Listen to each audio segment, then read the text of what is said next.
Hello, happy Friday. And there's my friend. And to him I say hello.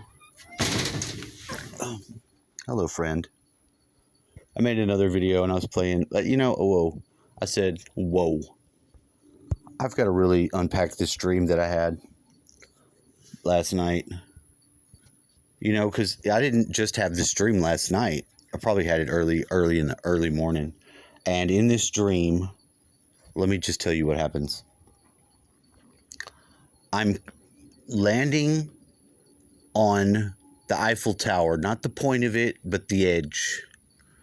I've landed from the sky on the edge of the Eiffel Tower. I look down and I can see all the people, and they're gathered in a big circle. There's thousands and thousands of people. And I notice Paris looks really set up for this, whatever I'm seeing. I remember feeling that, and I saw something, and it looked like people in a giant circle, but the landscape looked very peculiar. I can't say I've ever seen something like what I saw, because it was in my dream and I hadn't saw it in the real world. I don't know about that. So then next, I'm in the back of a moving truck with this furniture. It looks like it's dark cherry. It's nice. It's like antique furniture. It's Hitler's furniture. Hitler brought it to Paris, France. He was going to sell it. He thought he was going to make a lot of money by getting this furniture to Paris, France. Why am I with him? I mean, I'm there. I'm not angry at Hitler for being Hitler. I don't really have anything to say about the furniture. And I'm there, and it's like I'm continuing to respond to Hitler, maybe to encourage him, maybe to, I don't know, he's not mad with me. He's mad. He didn't get to sell the furniture. It's not happening for him. And he's very upset, and he still seems to get a good bit of my humanity. Although I know he's Hitler, I don't really find that there's anything I'm supposed to do about that. He doesn't indoctrinate me. It's a weird standstill, if I can say it's weird. It seemed to be more weird. Maybe I was talking because it made me nervous, knowing he was Hitler and being in this very mundane situation with him where he was very upset. He might have already made enough of a fuss in his existence as Hitler for me to warrant some sort of action, but I don't get anything that tells me that I'm in some sort of violation for not acting. I'm not supposed to tribunal his ass. Come on, I'm not an animal. I just know he's Hitler, and it's his furniture, and it's nice furniture. It's very nice furniture. That seems to be like the state of the world for me right now. It's awkward. Yeah, I know. It is. It's got to be awkward. I don't know if he knows who I am. I'm the guy trying to help him. And he's Hitler. I might get in some shit for this. I'm not sure. I didn't think about that at the time. I had a dream, and it occupied a good bit amount of my liminal state, to be honest. I don't think I've ever yet in my life, until this time that happened to me very last night, have this weird liminal state occupied with as much as I listen to myself just talking. And I'd laugh, and I'd sort of flip over, and I would look at the light coming out of the window or not, if it wasn't yet, and it wasn't yet. And then, I don't know if you can hear on the phone, but then there's the train, and it's, and it always does that with a certain sort of frequency that it always is there in the background at certain times. It's just like, there's another reason. It's like the reason of time is that sound. That's the sound of time just chiming back in, just in case it gets timeless for no other reason. It seems like if I hear that, I can say that about it now. I have no problem building out this space. I found out some things, and when here's how I test it out. It's like so fast of a 90-degree turn to to make in the real world. If I'm not making a video and having to explain this is something I'm sort of aware of, it's a 90-degree fucking turn in the higher dimensional space. Maybe it kills us until we just do the simple thought process to go through it. You know, maybe it is Hitler's furniture. Maybe Hitler did. I don't know. Maybe that's... But it brings a very simple back down home to earth, a lot of grandiose things, you know, getting there in the dreams. Because I listen to a lot of people that I take very seriously what they say. I take so seriously, I'll begin to argue with them through this screen, wherever they're at in that moment, and I become the listener of what they're saying. Part of what they're saying is everything they have in their existence was brought them to that place too. So it's maybe as full bridge built as there can be for any fucking opportunity just to communicate. I think humans have steadily built this over time. I don't think that just because it's very etherical for me and dreamlike that it's not real. I think it represents something so much more bigger, and it's a big, profound sort of awareness is being made or given to it, because it's not mine to like fuck with. It's not like me to just willy-nilly any 90-degree turn in reality for just everyone, just because I feel like it's fucking fun, woohoo. No, I get to drop some of that off though, because I think it is important that everyone has some sort of say or take, even if it's bad.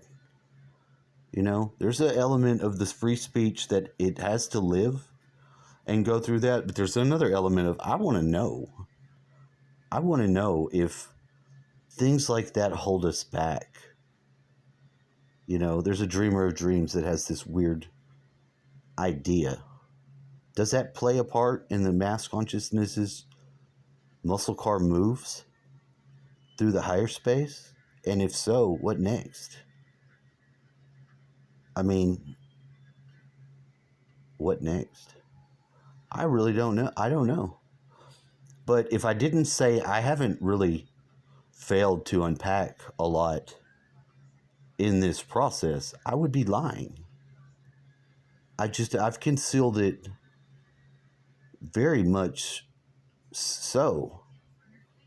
That may be where I'm, you know, if I can hear somebody say, you have fears and you're not able to know what they are, you might just, you know what, I might put the fear program on and fail to actually realize the things that terrify me about maybe the future and stuff like that. And when I think about it,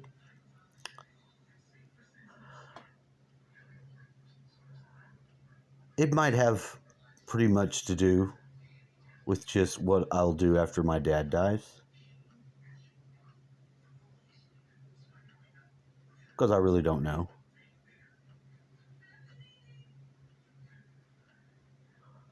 I assume I would probably go and live at my house that I'm supposed to, well, I am paying taxes on it because I'm saving the money to pay. I'm not saying I'm fully adulted either. By anything that I do, I feel like I have a lot of growing up to do, and I'm way into my middle half of my life. That's not a positive, but it's also not a negative.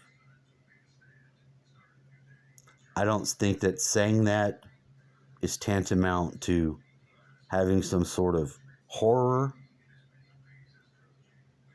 but I'm also not saying that it's not. It also doesn't exclude that horror from being.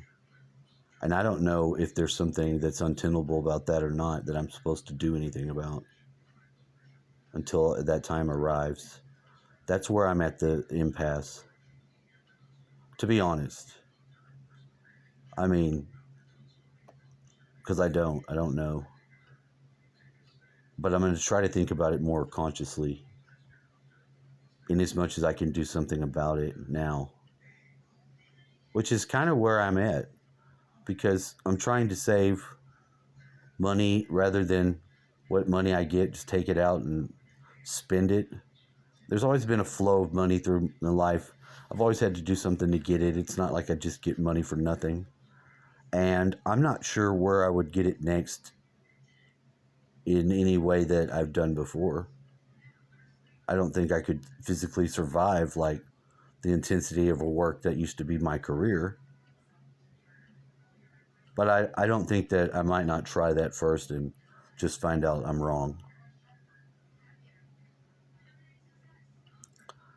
And a little bit of that is fine with me. It seems to be that I am more willing than I let myself known to be. And maybe it's more important to let myself known to be willing, to want to have more experiences and differentials and not just have armor on and stay at some place and not go out in the world. I think this place is phenomenal.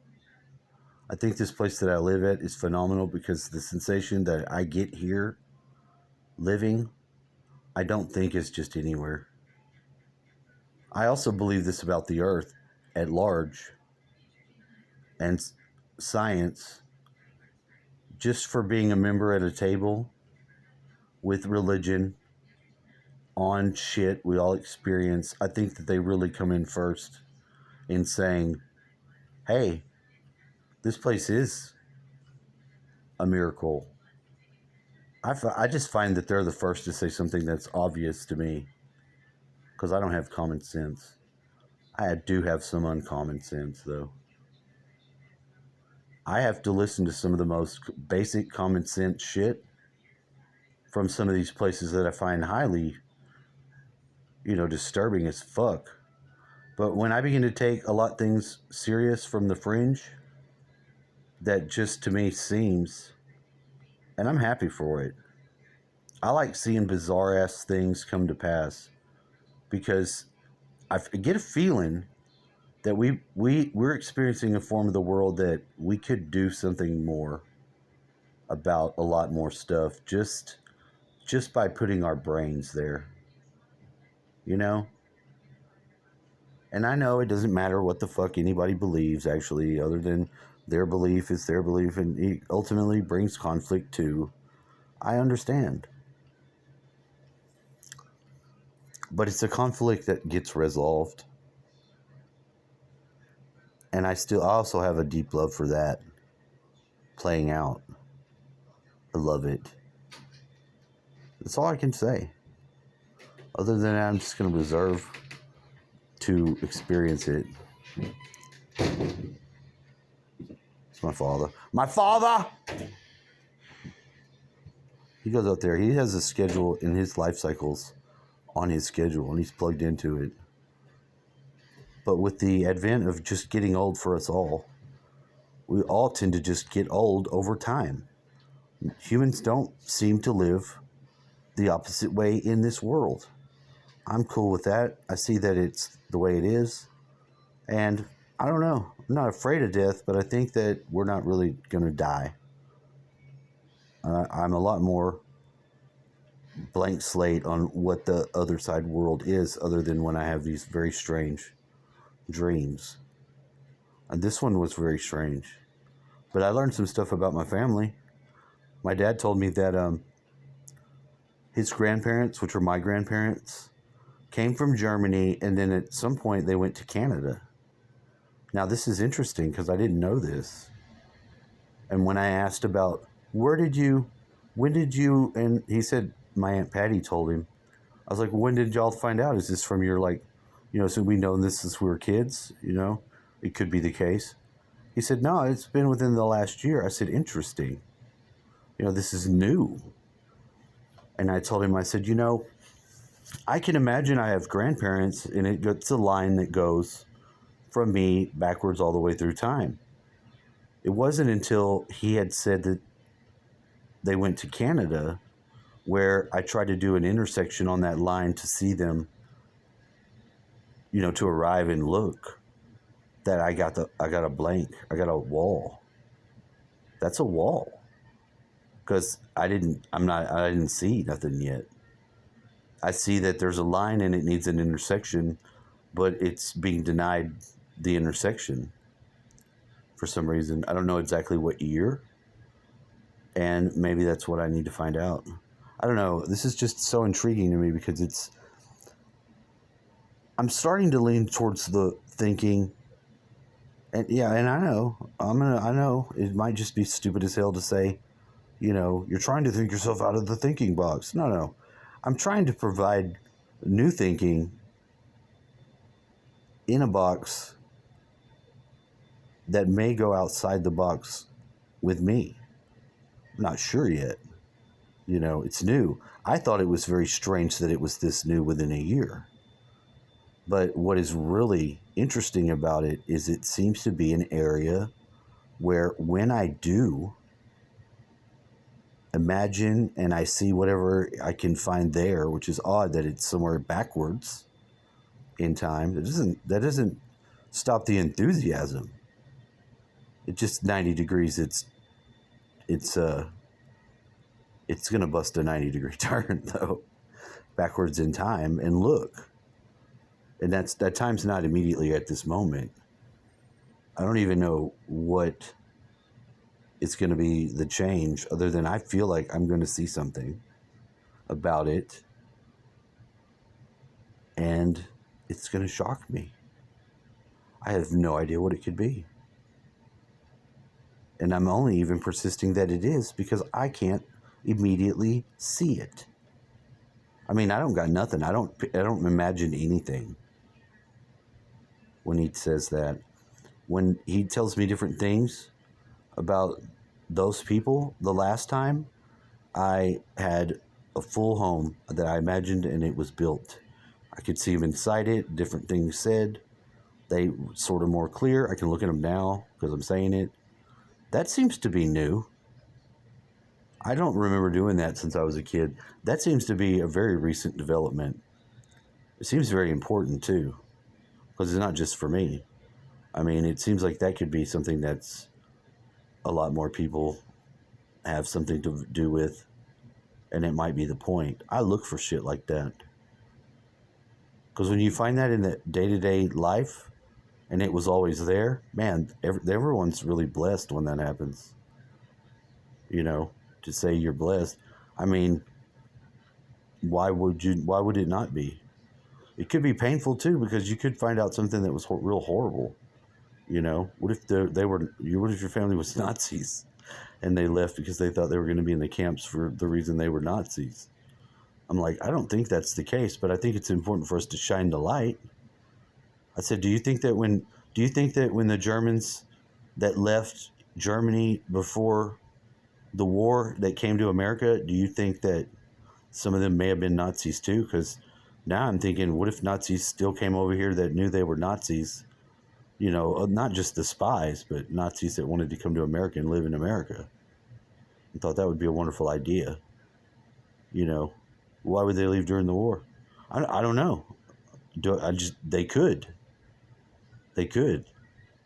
I mean, there was no wall. We got an immigration problem now, right? I don't know. I'm just trying to keep it fresh. And it works. It's weird. I'm not going to say it's not weird.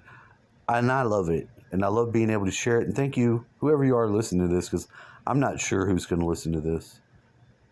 But, it's worth it because it really took something to get there and just let it come out. Have a nice day.